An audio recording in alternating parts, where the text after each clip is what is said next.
Bonjour à tous, bienvenue sur cette nouvelle capsule dans l'amour sous toutes ses formes. Si vous n'êtes pas encore abonné à notre chaîne YouTube, je vous invite à le faire de suite pour pouvoir regarder les futures vidéos. Donc c'est dans le lien, avec le lien, en cliquant sur le lien qui s'affiche sous la vidéo. Et si vous n'êtes pas encore dans le groupe Facebook, eh bien je vous invite également à nous rejoindre pour bénéficier d'autres thématiques qui sont tout aussi intéressantes. Je m'appelle Julie Degrave, j'ai 38 ans et aujourd'hui j'ai le plaisir de vous présenter une facette de l'amour, c'est s'aimer soi. Mais c'est quoi s'aimer au juste? On en entend beaucoup parler de l'amour et pour cause, l'amour, eh bien c'est... l'humain ne peut pas vivre sans amour véritable, tout comme une plante ne peut pas vivre sans lumière. Je dirais même que l'amour, sans amour véritable, eh bien on peut tomber dans une grave dépression et on peut tout simplement mourir à petit feu. Alors c'est pour ça que l'humain s'intéresse autant à l'amour. L'amour, on pourrait parfois croire qu'on s'aime parce qu'on fait des choses pour soi, comme par exemple se faire plaisir, on s'achète un nouveau vêtement ou une belle voiture, donc là on croit qu'on s'aime. On croit qu'on s'aime parce qu'on se trouve beau ou belle, on croit qu'on s'aime parce qu'on fait des choses qu'on aime, où on croit qu'on s'aime parce qu'on s'affirme dans la vie, on prend notre place. Mais en fait, l'amour, même si ça peut passer par toutes ces choses-là, ça a une dimension bien plus grande. Et c'est ça qu'on va développer aujourd'hui, puisque l'amour de soi, eh bien, c'est se donner le droit d'être qui on est à chaque instant de notre vie. Alors c'est sûr que c'est facile de s'aimer quand on est tolérant, on est patient, on est généreux, quand on est agréable. Là, c'est quelque chose qui est naturel. Mais quand il s'agit de choses qu'on fait qui sont considérées comme pas bien, eh bien là, ça représente un défi. Dans la représentation de ce qui est pas bien, on a chacune la sienne, et ça dépend en fait bien de tout notre patrimoine en fait, de notre éducation, mais aussi de notre environnement, de notre culture. Selon le pays où on est, eh bien, on n'a pas la même, on n'a pas la même vision des choses sur ce qui est bien et sur ce qui est pas bien. Et puis aussi par rapport à la religion, si on a une religion. Alors c'est vrai que un exemple concret qu'on peut tous vivre tous les jours, ou enfin on peut vivre régulièrement, peut-être pas tous les jours, c'est de vivre de la colère, de se mettre en colère et de l'exprimer. Alors pour moi, par exemple, la colère, c'est quelque chose dont je n'avais pas conscience, que j'ai enfoui pendant des longues années. Et me mettre en colère, pour moi, c'était l'exprimer, c'était vraiment très très difficile. Et aujourd'hui, eh bien, je suis confrontée à ça avec mon petit Jules de 2 ans, quand il se met en colère. Eh bien, il y a parfois, effectivement, je l'accueille dans ce qu'il vit, dans ce qu'il est. Et puis parfois, je l'accueille pas du tout et je me mets en colère, je crie. Et pour moi, crier, c'est quelque chose où je me juge, je me critique, je me juge d'être une mauvaise mère, je critique le fait que ce soit pas bien.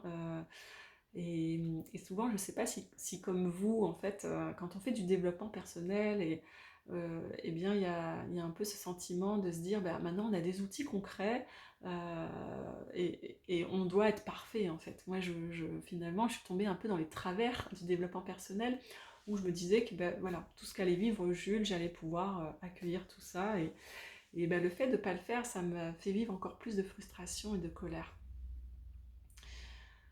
S'aimer véritablement, bien, c'est aussi se donner le droit d'avoir des limites.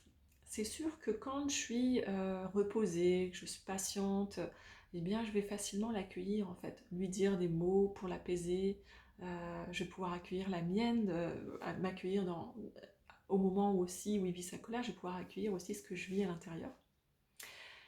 Et puis quand je suis fatiguée, eh bien là, là effectivement, je vais pas avoir du tout le même comportement, je vais être en réaction et puis d'une façon très rapide. C'est là où je peux m'énerver, je peux crier. Et tout de suite après, en fait, c'est là où c'est assez incroyable, c'est je culpabilise tout de suite après. Je m'en veux en fait de crier. Pour moi, c'est pas bien de crier. Clairement, dans mon référentiel, c'est quelque chose qui est mal vu, qui est pas bien. Et ce qui est préjudiciable, en fait, c'est pas le fait de crier finalement, c'est le fait de se critiquer et le fait de se juger.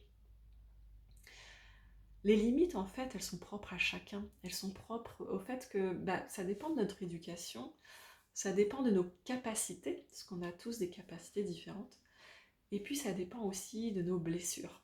On est venu avec des blessures sur Terre pour les guérir, et c'est sûr que si on a des blessures qui sont activées de suite, eh bien, si on peut être très vite en réaction, et tout de suite vivre des émotions par rapport à ça.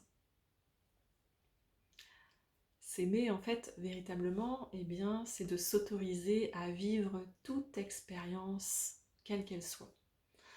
Je vais vous donner un exemple. Dans mon précédent boulot, j'étais dans une grosse boîte de packaging et j'ai pas aimé l'expérience.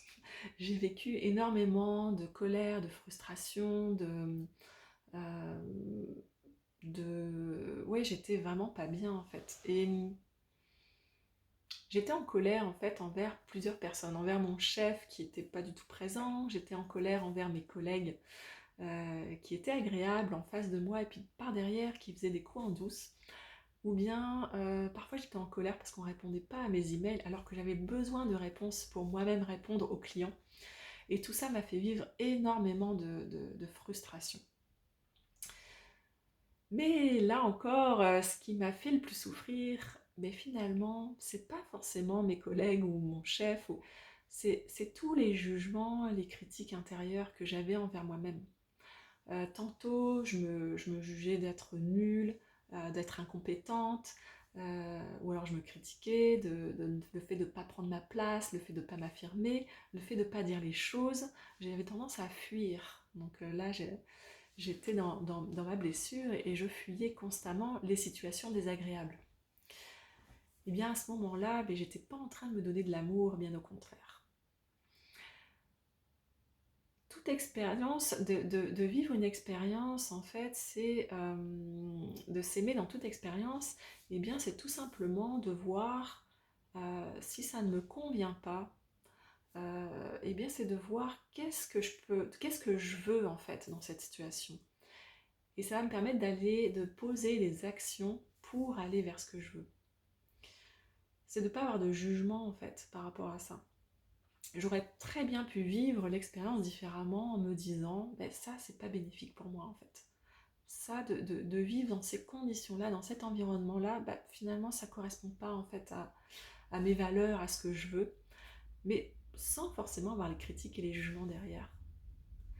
Donc l'amour de soi, eh bien c'est pas une destination en soi en fait, c'est vraiment un voyage, c'est tout un processus intérieur pour changer notre regard en fait sur ce qu'on vit, sur ce que les autres nous renvoient.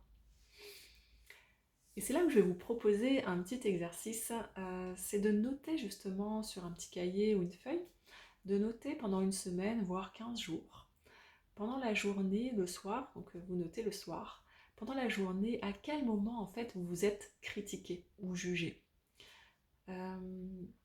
Si vous n'avez pas conscience, si vous avez l'impression que vous ne vous critiquez ou vous ne vous jugez jamais, allez voir les moments où vous critiquez d'autres personnes. Critiquer, ça ne veut pas dire que vous le disiez verbalement. Critiquer, ça peut être intérieur. Par exemple, vous voyez une personne dans la rue qui jette un papier, vous n'allez peut-être pas forcément lui dire, mais intérieurement, vous allez peut-être avoir une critique. Notez-le. Et si vous ne voyez pas de situation où vous critiquez les autres, eh bien, regardez quand les personnes vous critiquent.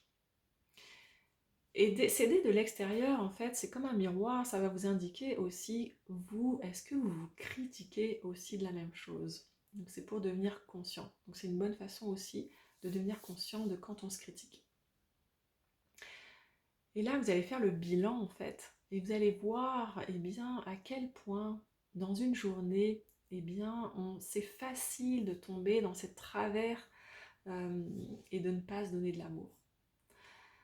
Dans une prochaine capsule, eh bien, je vous partagerai les pièges en fait. Les pièges, pourquoi on ne s'aime pas, pourquoi on ne se donne pas de l'amour.